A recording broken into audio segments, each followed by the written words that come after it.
Grade 2, GMRC, German Examination. Pagiging masinop at pagtitipid. Number 1. Alin ang wastong paraan ng pagtitipid sa tubig? A. Maligo, B. Maglaro, C. Isarang gripo, D. Punuin ang timba at pabayaan. Ang tamang sagot ay letter C. Isara ang gripo. Number 2. Aling gawain ang nakatutulong makatipid sa kuryente? A. Patayin ang ilaw, B. Buksan ang radyo buong araw, C. Iwanang umaandar ang ventilador, D. Sindihan ang lahat ng ilaw kahit maliwanag. Ang tamang sagot ay letter A. Patayin ang ilaw. Number 3. Ano ang maaaring gawin sa papel na may malinis pang likod? A. Itago, B. Gamitin muli, C. Punitin agad ito, D. Itapon kahit maaari pang sulatan. Ang tamang sagot ay letter B. Gamitin muli.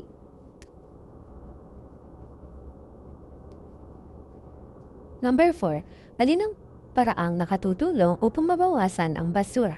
A. Bumigay, B. Magtapon, C. Gumamit ng bago, D. Ayusin at gamitin muli ang sirang laruan. Ang tamang sagot ay letter D. Ayusin at gamitin muli ang sirang laruan. Number 5. May natirang malinis na papel si Liza. Ano ang dapat niyang gawin? A. Itapi, B. Gawin sulatan, C. Ilagay sa basurahan, D. Punit-punitin bago itapon. Ang tamang sagot ay letter B. Gawing sulatan. Number 6. Nagsisipilyo si Nilo habang tuloy-tuloy ang gripo. Ano ang masinop na gawin? A. Isara muna ang gripo, B. Hayaang umagos ang tubig, C. Maglaro habang nagsisipilyo, D. Punuin ang lababo at hayaang umapaw. Ang tamang sagot ay letter A. Isara muna ang gripo. Number 7. Maliwanag ang silid at walang gumagamit ng ilaw. Ano ang dapat gawin? A. Umalis, B. Maglaro, C. Patayin ang ilaw, D. Buksan pa ang ibang ilaw. Ang tamang sagot ay letter C. Patayin ang ilaw. Number 8. May sobrang pagkain si Aya. Alin ang wastong gawin? A. Iwan, B. Itapon, C. Iwan sa mesa, D. Takpan at kainin sa susunod. Ang tamang sagot ay letter D. Takpan at kainin sa susunod. Number 9. Bakit masinop ang paggamit ng magkabilang panig ng papel? A. Mabilis, B. Makulay ito, D. Nasusulit ang papel, D. Nagiging mas makapal ang kwaderno. Ang tamang sagot ay letter C. Nasusulit ang papel. Number 10. Alin ang napapakitang ginamit ng wasto at sinulat ang isang bagay? A. Bumili ng bago, B. Itapon ng lapis, C. Iwan ang sirang bag, D. Ayusin at muling gamitin ang bag. Ang tamang sagot ay letter D. Ayusin at muling gamitin ang bag. Number 11. Gagawa ang klase ng tungkulin sa pagtitipid ng papel. Alin ang pinakamahusay? A. Magtipon, B. Gamitin muli ang papel na may malinis pang bahagi, C. Bumili ng bagong papel para sa bawat maliit na gawain, D. Itapon araw-araw ang lahat ng papel kahit maaari pang gamitin. Ang tamang sagot ay letter B. Gamitin muli ang papel na may malinis pang bahagi. Number 12. Alin ang pinakamahusay na plano sa pagtitipid sa tahanan? A. Patayin ang ilaw at isara ang gripo kapag hindi gamit, B. Buksan ang lahat ng ilaw kahit maliwanag ang bawat silid, C. Hayaang umagos ang tubig habang naglalaro sa labas ng bahay, D. Itapon ka agad ang papel, bote, at laruan kahit maaari pang pakinabangan. Ang tamang sagot ay letter A. Patayin ang ilaw at isara ang gripo kapag hindi gamit. Pagsunod sa mga tungkulin sa pamayanan.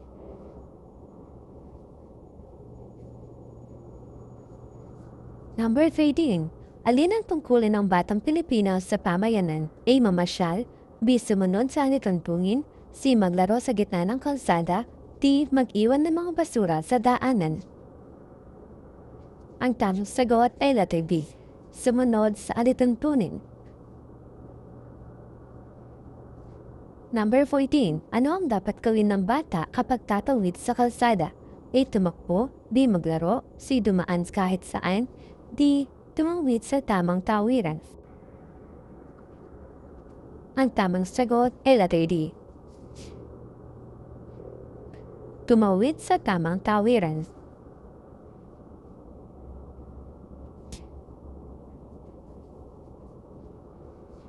Number 15. May paglilinis sa barangay at pinahihintulutan si Lito ng kanyang magulang. Ano ang dapat niyang gawin? A. Umalis, B. Tumulong sa magaan na gawain, C. Magkalat habang naglilinis ang iba, D. Hadlangan ng mga kapitbahay sa kanilang gawain. Ang tamang sagot ay letter B. Tumulong sa magaan na gawain. Number 16. Nakakita si Ana ng balat ng candy sa parke. Ano ang dapat niyang gawin? A. Pulutin at itapon ng tama, B. Sipain palayo at iwan sa damuhan, C. Iwan dito para pulutin ng ibang tao, D. Dagdagan pa ang kalat sa tabi ng palaruan. Ang tamang sagot ay letter A. Pulutin at itapon ng tama. Number 17. Bakit nakatutulong sa bayan ang pagsunod sa mga alituntunin sa pamayanan? A. Takot ang bata, B. May gantimpala siya, C. Nagiging maayos ang pamayanan, D. Nagkakaroon siya ng mas maraming laruan. Ang tamang sagot ay letter C. Nagiging maayos ang pamayanan.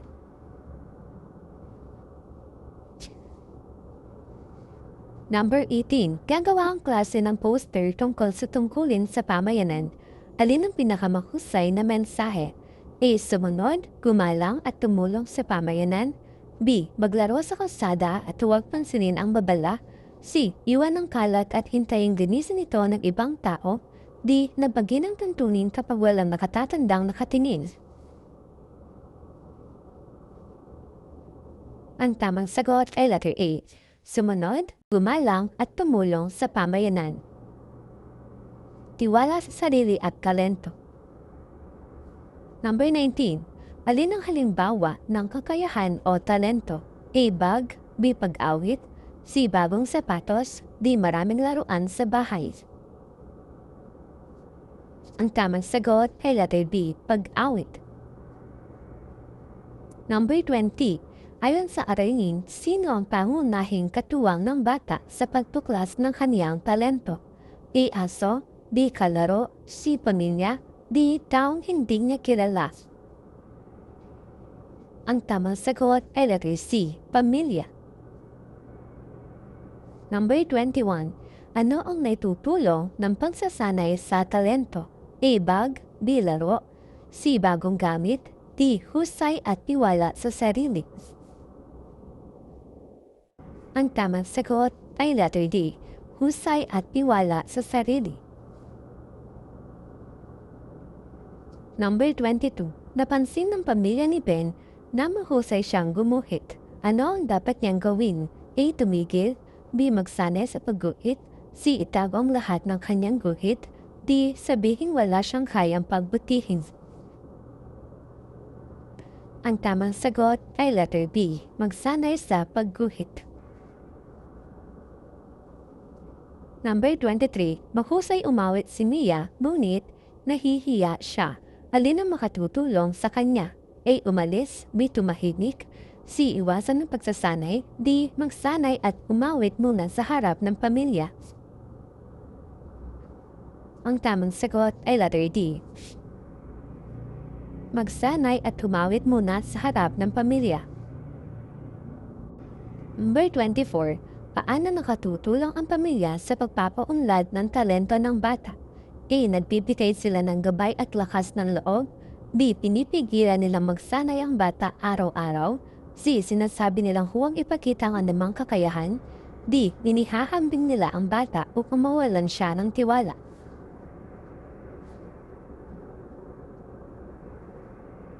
Ang tamang sagot ay letter A. Nagbibigay sila ng gabay at lakas ng loob. Number 25. Aling kilos ang nagpapakita ng tiwala sa sarili habang ibinabahagi ang talento? A. Tumakas. B. Manahimik. C. Itago ang gawa. D. Ipakita ang guhit ng maayos at magalang.